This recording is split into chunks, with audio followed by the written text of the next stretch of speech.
Become a member, sign in, and start streaming today.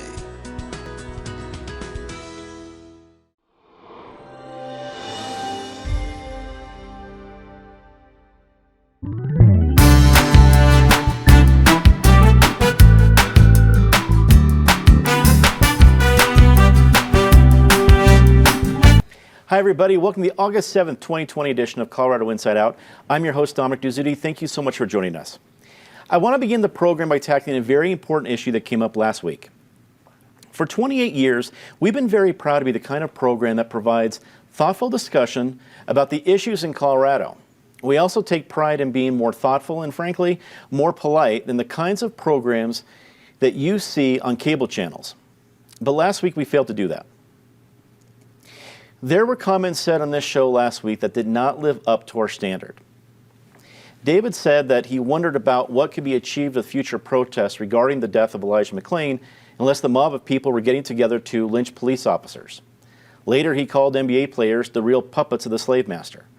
His comments were not appropriate and they were harmful. Participants and viewers of our show that have themselves experienced racist violence or have loved ones who have. Terms associated with racist violence should not be used trivially and should certainly never be used to vilify any groups protesting racist violence. And as a moderator and this program's executive producer, I did not do my job in responding in the moment. So that's why we're taking this opportunity now. On this show, we value different perspectives and opinions, but the words we choose matter, and we do not value language that crosses over into harm.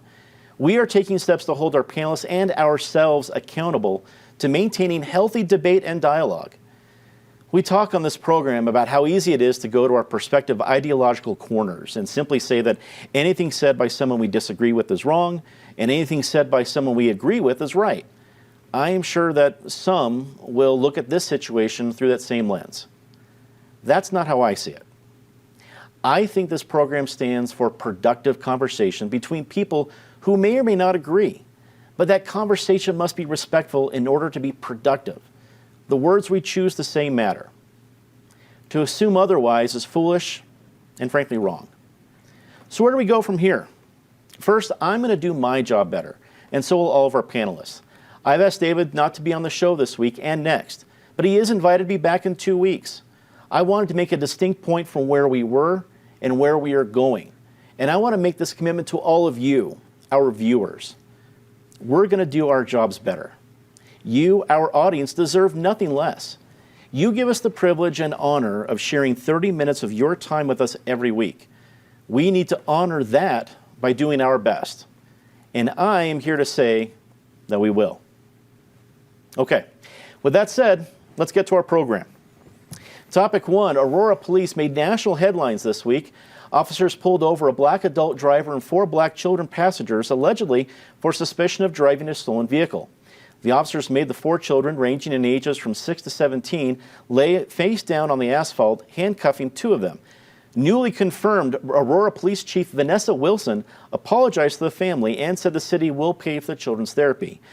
Patty Calhoun from Westward, we start with you. This was a really difficult video to see, and the very first test for a newly appointed police chief, Vanessa Wilson. How do you think it's going to work in Aurora?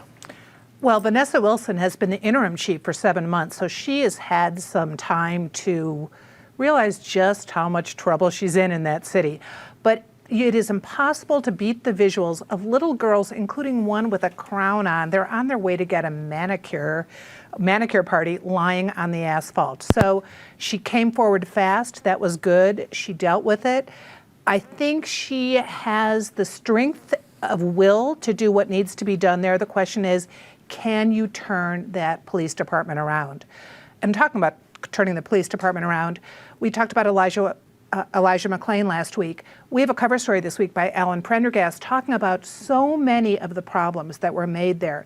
And the simple fact is, the investigations that are going on can indeed find many problems, and not just with how the police officers responded. And you could argue they should be fired for how they responded, and I think the investigations will find that out. You also look at huge conflicts of interest in the coroner's office. there should be actions taken because of that. You see the use of ketamine, there should be studies of that. So we all have a lot of lessons to learn from what happened with Elijah McClain. And we're coming up on the anniversary of the tragic stop of him on the streets, his death, and we should all really think about what we're doing in this state before that date comes. And I also want to say, how are you enjoying being mayor, Mike Kaufman? An excellent question. Penfield Tate, former state lawmaker, also attorney with Tate Law. A lot of people may come into a job officially and get handed difficult situations, but the new police chief in Aurora, I'm not sure I can script anything more difficult for one of her first days. And to Patty's question, Mike Kaufman, who's only been mayor in Aurora for a few months, this is not an easy situation. It's certainly not in the manual of how you handle things like this. No, it isn't. And for the new chief, welcome to Aurora, to Mike Kaufman. Patty's right. How do you like being mayor? But the other thing that's required is an acknowledgement. We didn't get here by accident. You know, when I saw the Elijah McClain situation and saw this situation with the young girls, which in my mind was inexcusable. Police had immobilized the car, so the stolen car wasn't going anywhere. So no one needed to be handcuffed face down on the ground, especially little girls. But there's a history behind this. You know, I remember back in the 80s and 90s, my father, who was a civil rights lawyer, we sued the Aurora Police Department for excessive force on a case that went all the way up to appeal on a writ of certiorari to the U.S. Supreme Court. So these problems with excessive use of force in Aurora are not new. They're cultural, they're systemic, they're longstanding, and the new chief has her work cut out for her. But so far, I've been encouraged, and frankly, when I see Omar Montgomery, the head of the Aurora NAACP, say publicly, we have confidence in this new chief. We think she's the right partner who'll be respectful of and responsive to the needs of community. I'm encouraged. So we'll see what happens, but not a good first week. Natasha Gardner, freelance journalist, joining us remotely. Natasha, we talk often on this program, Aurora is, first, a large city right next to Denver. What happens there is a big deal. Clearly, we have some pivotal people in our community, in their new police chief and in Mayor Mike Kaufman, there to make an impact in the community, one way or the other. How do you think it's going to go? Well, to continue on a little bit with what Penfield Tate was just saying about Omar Montgomery, he's such an interesting person to look at because not only is he a huge leader in that community, but he came this close to being the mayor of Aurora last year, that very contested race between him and Mike Kaufman. So he's a person who not only has lived in that community, who understands that community, but has also thought about how he might have run that community and how what works and what doesn't in the city. I think the echoing sentiment here is that this is a new person who has a lot of work in front of them. There are some indications already that she's not going to just be business as usual. Coming out ahead of that, the photos that were taken at the protest and reprimanding those police officers pretty immediately before the internal investigation has been done. You know, she came out pretty quickly and had a statement about what was happening in this car stop, which is just very, very disconcerting and as a mother is difficult to watch. But it's not enough. And I think that's what she will have to focus on. But the citizens of Aurora and all of the state of Colorado needs to pay attention to. This is not in situations that have just started in recent months. These are things that have happened over years. And it's not just enough to say what we're going to do to change things. We really, as municipalities, as organizations, have to make change happen and make that happen quickly. Krista Kefer, a Denver Post columnist, joins us around the panel, joins us remotely. Krista, it's wonderful to have you back on the show. Krista, we know what kind of leader Mike Kaufman is. He has been a part of the Aurora community, first as a congressman for a long time. And we know a little bit about the new police chief since she was an interim for so long. As you're looking at the progress moving forward, what do you think about those two particular leaders and what they'll be able to do in the city of Aurora? Mayor Mike Kaufman is a wonderful mayor, and I have nothing but hope that he will do a great job. He absolutely loves Aurora, and Aurora is a city worth loving. I mean, it's diverse, it's interesting, it's thriving. As for Vanessa Wilson, I think she needs to be commended for her bravery in even taking that position. So it's a difficult position no matter what city you're the chief of police with. But in terms of this city, you've got the backdrop of the tragedy with Elijah McClain. You've got, as Patty mentioned, a need to look into ketamine and its efficacy or lack of efficacy. We don't know. And the other backdrop is rising crime as well as and rioting. Some very dangerous people there. So how do you balance doing good police work, avoiding the kinds of errors that we have seen with regard to these kids, handcuffing kids? You can't think of a worse thing to do to those kids, but also shooting yourself in the foot as a department. But on the other hand, this mandate to make the community safer and better, those finding that fine line between being a community partner as well as the enforcer of law is not an easy one. And so I commend Vanessa Wilson. I just think she's an incredibly brave woman to take on that task. There. Monday was the deadline for turning in petition signatures to get measures on the November ballot. This week, Fair Tax Colorado, the group behind a measure to lower taxes on Coloradans earning less than $250,000 a year, announced that it will not be submitting enough signatures, blaming the COVID-19 pandemic. Meanwhile, the group The Real Fair Tax, which formed as a response, announced that it believes it did collect enough signatures for its measure to lower the state income tax from 4.63% to 4.55%. Additionally, the paid family leave measure is expected to have enough signatures to make the ballot. Penn, as a seasoned elected leader, you know that a lot of ballot measures are sometimes there for the impact of the laws they'll create. And sometimes they're there just because of an election, whether to bring out a certain base or to fight off another certain, I don't know. So looking at what we think is probably going to be the 10 to 11 ballot issues, anything that stands out to you that will probably make an impact in November? Sure. If the family leave measure does make the ballot, that's clearly designed to bring out the more progressive liberal vote in the hopes of helping Hickenlooper primarily in the Senate campaign. I don't think there's much of a chance of Donald Trump prevailing in Colorado, but stranger things have happened. And I think Hickenlooper's taken on water. And I think some of the ads about the ethics issues have his campaign concerned, the National Committee concerned, and so that ballot measure helps. The one on the real fair tax is designed to bring out a different crowd. And it's unfortunate because I know that it was intended as a response to the more progressive measure. But if it passes, it's simply going to add insult to injury because in light of the pandemic, we've already seen state and local budgets shrink significantly because of reduction in tax income and revenues. And this is simply going to exacerbate the problem. And it's too bad because the last time as a state when we permanently reduced the state income tax, we were broke within 2 years. Natasha, we're seeing a lot of issues we thought would make it. A lot of issues that, I don't want to say fizzled out, ran into some pretty unexpected issues, including the pandemic. From what we're looking at this as a potential ballot lineup, what were the headlines striking you most? Well, I'd start with what a difference a few months make. If we were having this conversation in December and January, we would have been talking about how voters would have essentially a whole booklet as a ballot this year. There were so many initiatives that were sort of on the table, and obviously not all of them have made the final cut, and some are still being counted and moving in that direction as well. I think that there's a lot to be learned here. You know, in a pandemic, this is something unprecedented. How were they going to collect signatures? How difficult was this going to be?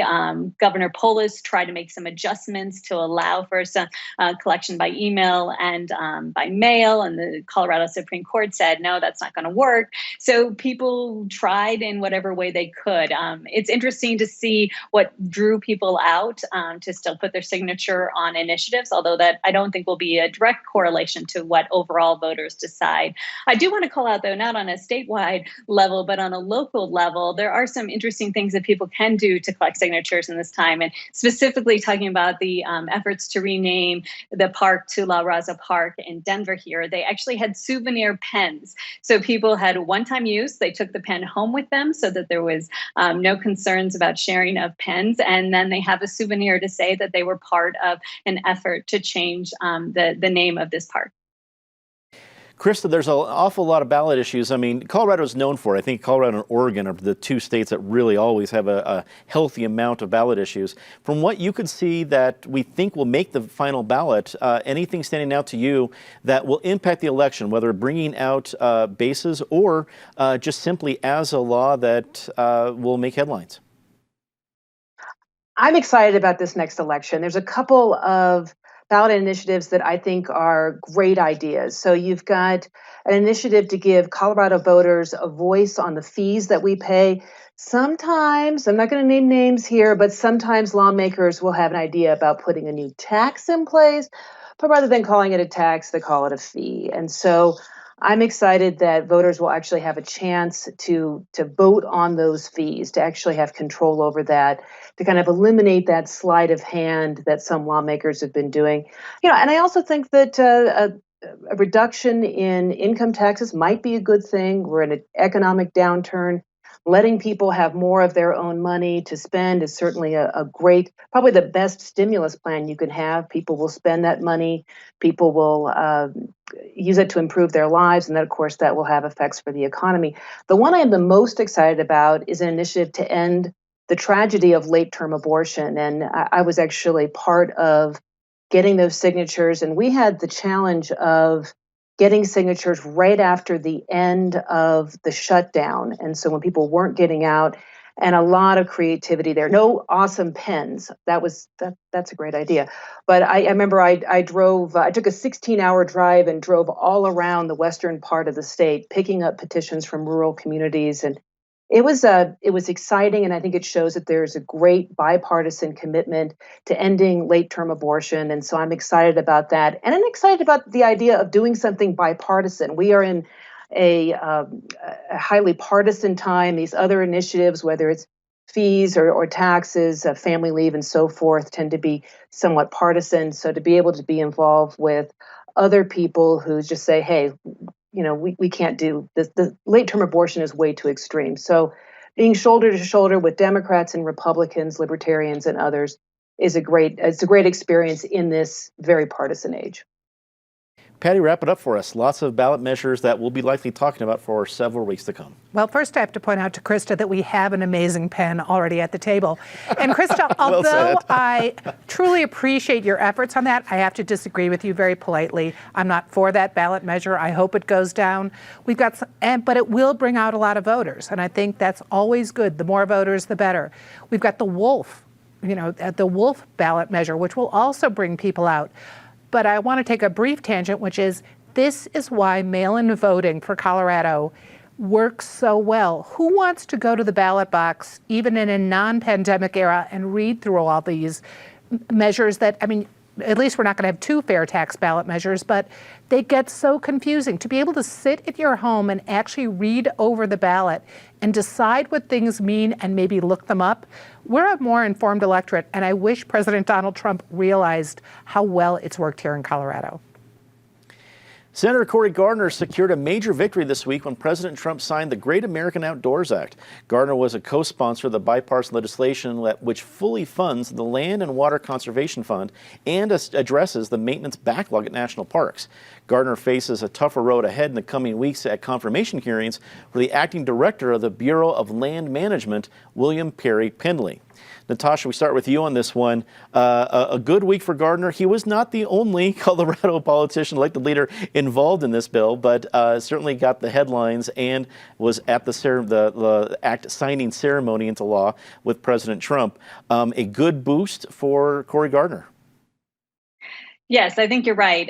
Very specifically, he got the headlines for this. And what's interesting is that, this couldn't have come at a better time for him. This is a point in the campaign where people want good headlines. And so he got those this week. But as you mentioned, it's going to be different news coming up as these confirmation hearings happen. But just as the election continues, honestly, I think Coloradans care about this, especially right now during this pandemic. I think we've learned how important the outdoors are to us, both on personal levels, but also from an economic perspective. It is going to be a big part of our economic recovery. So all of this will be setting up things well for us as we continue to move, hopefully sooner rather than later, out of this pandemic. However, I think the bigger headline that's going to come out of all of this is his influence or participation in the conversations about the stimulus package. That's what's really going to be the thing that I think voters are paying attention to within the next few weeks. Krista, a good week for our Senator Cory Gardner. He's having a great week. I mean, this is a great action. Coloradans love their outdoors. Also, the state is back into a drought. Of course, drought doesn't just hurt farmers and stress cities, but it hurts wildlife. And so to be able to go in and finish up this backlog of repairs to our national parks, to be able to give them the tools they need. Also, the funding of the fund to make sure that we're able to conserve land and water is also very, very important. I also think he's having a great week in terms of, I think his star is rising. His opponent, John Hickenlooper, as was mentioned earlier, is having some difficulty with the ethics allegations, and his star may be falling. So I have to say that it's a great time for Senator Cory Gardner, and I think it bodes well for him come election time. Patty, I wasn't shocked not to see Senator Michael Bennet, who was also part of this bill, not at the signing ceremony, but he's not running for re-election, so a snub at best, but it doesn't impact him. The impact for Gardner could be impressive. What do you think? Well, it's certainly not going to hurt, but it is not going to be enough, I don't think. And we're looking at 1 month after the election, we've got the 50th anniversary of the EPA. Those who really care about what's happening in lands across this country will be paying close attention to the Pendley confirmation issue. And there are a lot of things to discuss there, so that's going to be a problem. You can't fault this act going through, though. That's a great thing. It's a win-win. It's bipartisan. And the people will win because our national parks are being loved to death right now. They are so busy because of the pandemic. They need the maintenance. This is good, and we can applaud whoever it came from. Penn, wrap it up for us. You know, the passage of the act obviously is a boost for Cory Gardner. It plays significantly in his TV commercials for re-election now. But his fundamental problem is the campaign he's too closely aligned with Donald Trump. And unfortunately, this pending nomination of William Perry Pendley just highlights the problem. You've got a person who has been the acting head for a number of months. Now he's going to be the acting head of the BLM for a period of time because they'll do this and there won't be time for confirmation. But this is a guy who the indigenous community considers him racist. He has published that we should renege on treaties with Indian tribes. He has fostered policies he's actually disagreed with the Justice Department that wanted to ensure that Native Americans could vote. And so he's opposed those measures. And so that's going to, I think, be a problem for Senator Gardner. And these, it's a good thing there won't be a confirmation hearing right away. That's all I can say, because it will be a circus. Well, it is time for our very favorite part of the show, Disgrace of the Week. As always, Ms. Calhoun, please start us off. Well, I'm going to head out to Denver International Airport, which maybe should be named Boondoggle. We had problems at the airport long before the pandemic, although I'm sure the cost overrun, the time overrun, will wind up being blamed on the pandemic. But we're at the point now where the project really can't be finished. They're talking about not being able to move the new check-in security areas or not finish them off the way they were envisioned in the grand plan. That is an outrage. I would like to suggest that maybe we should change the name, Stapleton, which was named after an airport, after a mayor who was a member of the KKK. Maybe Stapleton could just pick up Denver International's name and be Boondoggle, or maybe Ferrovial, the first group that was doing the Great Hall. Penn. All I will say with respect to Patty's disgraces, a year and a half ago, some of us told you so. So I'll let it go at that. I'm still appalled by two things. Number one, the city's inept response to the homeless situation and the fact that this situation's been building for years, and now we're taking extreme measures and it's not working. And just the impasse in Congress with this whole stimulus package. The entire nation's hurting. Grown-ups just need to sit down around the table and figure it out. Natasha, we go remotely to you for your disgrace of the week.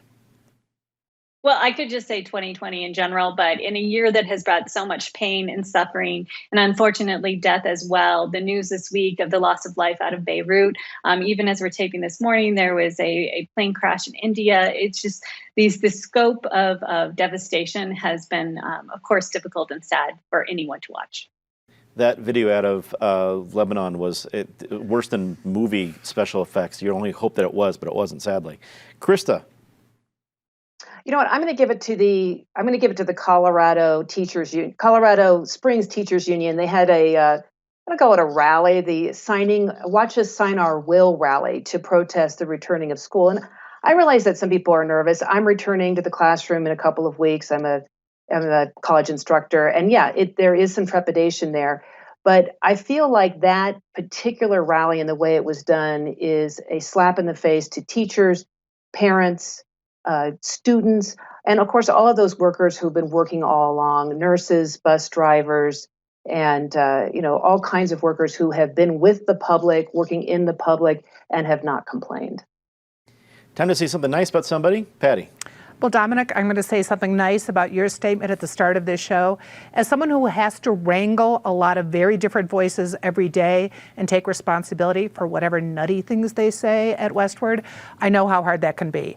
And I also want to thank all the watchers of Channel 12 who, through the years, I've been here for 28 years, I've been here through lots of controversies, and people have stuck with us, and they like this show because we have conversations about important things. We disagree, but we try to do it civilly, and that's what Denver should be about. Thank you, Patty. Penn. I agree with Patty, but a special shout out to Greater Park Hill community for last night after a marathon meeting voting to approve and support the proposed charter amendment to protect open space. Natasha, we go to you. In the pandemic, people have lots of goals, but I got to give a shout out to the runner who climbed up the first Flatiron in record time. And to anyone who's working on those pandemic goals right now, whether that's sourdough or personal bests or just making it through the day, congratulations on reaching those goals. Here, Krista, we're off to you. All right, I'm going to first of all say that Natasha has got a great new haircut. She looks fantastic. And I just want to say I'm just happy to be back with everybody. Everyone here is so incredibly thoughtful, and it's been months since I've been on the show. So kudos, great haircut, Natasha, and kudos to everyone just for being awesome. Krista, thank you very much. That is all the time we have for Colorado Inside Out this week. Thank you very much for watching. For everybody here at PBS 12, I'm Dominic Dezzutti. Good night.